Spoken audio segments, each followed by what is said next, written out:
Hi, this is Echo with the Silver Moon Crow Coven. We are trying a bit of an adventure in marrying some aspects of our Wicca 101 course. So, to get started, the first lesson that we prepared for you is about knowing yourself, which know yourself is a famous axiom among those in our traditions. That's Gardnerian, eclectic, take your pick. Now, the reason knowing yourself is so heavily encouraged goes back to the Temple of Delphi. Because you have to know and understand yourself before you can be expected to know and understand others. It's a strategic thing, tactical. But it's also very spiritual. Those words, know thyself, were carved out on the stone wall outside the Temple of Delphi, or Apollo at Delphi. So it goes back a very long time. Now, knowing yourself is more than just knowing your favorite color. It's more than having a simple understanding of how the world around you works today. It's knowing life cycles. It's knowing and understanding your purpose, what you want, what you need. It's having that complete understanding. Now, there's a lot more that can be said about it, and I really would like to talk a lot more, but my research is on the other side.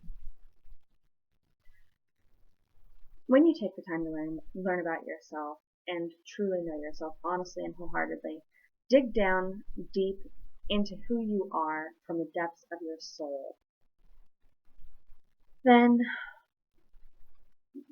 you hit a point where you're not going to lie to yourself, and you take stock of all of the voices, and you trust your inner voice, you trust your inner world.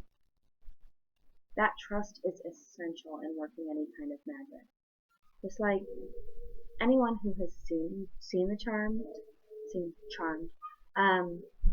will see that with perfect love and perfect trust, that's more than just hokey pokey stuff.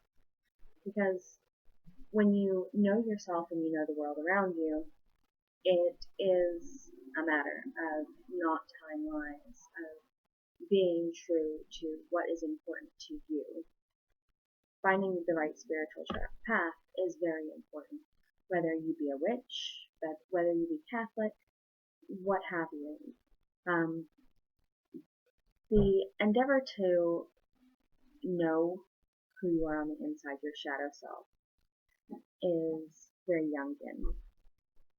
And that journey can take a lifetime. You might not learn who you are or figure out what is exactly that you need until later in life. Or you might be one of those few who are born knowing. Not many of us have the grace or the privilege of having that kind of insight from a young age. But if you know, you know. And knowing yourself today is not the same as knowing yourself tomorrow, because we change from moment to moment. It's having that internal understanding. Now, along our path, we understand that without dark, there can be no light, and there are two sides to the energy, male, female, day, night, good, evil. And that energy that has the opposing sides work to complement one another. Each serves its purpose. And without knowing thyself, it's hard to recognize the flux of that power. So there are a couple of things that you can do. Keep a daily journal. And I'm not talking page after page after page. I'm talking maybe keep a notebook with you, and from time to time scribble a line. You don't need to put dates and index marks. Just put your free-flowing thoughts on paper for a little while and see what you can learn about yourself. Maybe put on an album, put on some music that really speaks to your soul, and just do what's called a free write, where you just write anything that enters or exits your mind. Now, the trick in doing that kind of practice to getting to know yourself is that you can't self-edit. You can't go back and say, oh, I shouldn't have said that. Oh, my punctuation's all over the place. Oh my God, look at that run-on sentence. You can't do that. You have to just write as it happens and don't go back and read it. Again, do not go back and reread what you just wrote. So take the time, write it, document it, and then put it away. Give yourself a set amount of time that you'll go over, a certain number of pages, or use a bookmark, even use a calendar. But when you go back to that journal and read it, it's important that you recognize the journey, that you actually be able to internalize what words were coming out of you, what thoughts were trickling through your mind. Know their source, know their inspiration, and learn from yourself.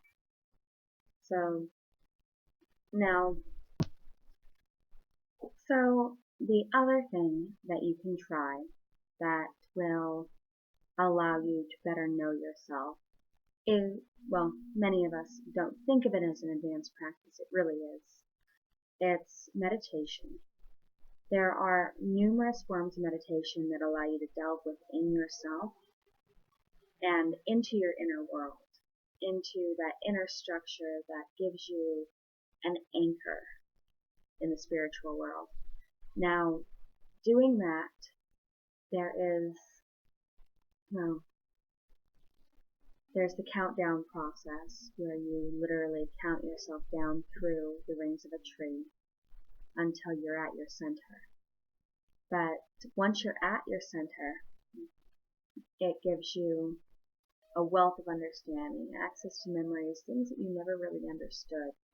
So when we hit that point in these lessons to discuss actual meditation and meditation practices, I really strongly encourage you to follow along and connect it possibly to your journal. So now, with connecting it to the journal, just keep things very simple.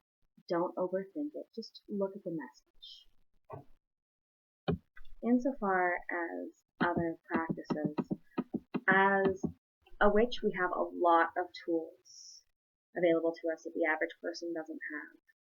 With this knowledge comes responsibility for taking charge of our own life. That means if you are constantly unhappy, find out why. Find out what is driving that dissatisfaction and act on it. Change it. Magic is the ability to afflict change, bring about change.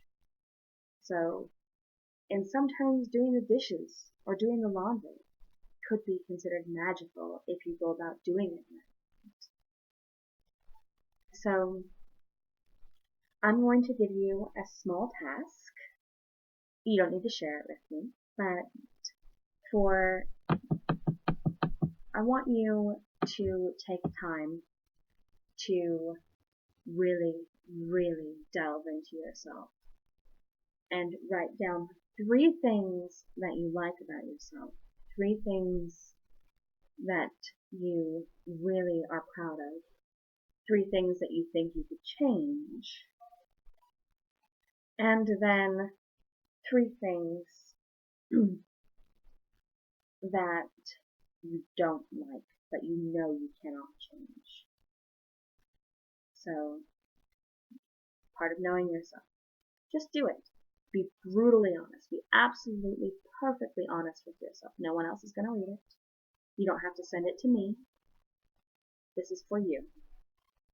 And after you've written them down, go and get yourself something to drink.